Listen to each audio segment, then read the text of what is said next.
தமிழ்நாட்டில் பாஜகன்னு சொன்னால விரட்டி அடிக்கிறாங்களே, எப்படி தமிழ்நாட்டில் கால் பதிக்கிறது நினைச்சாங்க. தமிழர்களுக்கு துரோகம் செய்ய யாராவது கிடைப்பாங்களா அப்படின்னு விலை வீசி பார்த்தாங்க, தேடினாங்க. அப்படி கிடைச்சவர் தான் துரோகத்தில் டாக்டரேட் வாங்கின பழனிசாமி. அவருக்கு என்டிஏவில் கொடுக்கப்பட்டிருக்கக்கூடிய ரோல் என்ன தெரியுமா? வரிசையா சொல்றேன் கேளுங்க.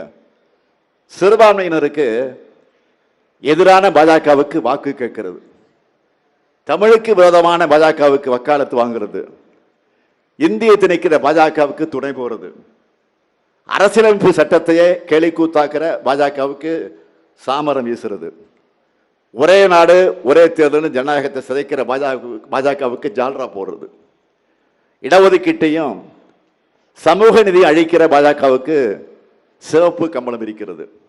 இறுதியா அதிமுகவை அமித்ஷா கிட்ட தாரை வார்க்கிறது. இதுதான் அவருடைய ரோல்.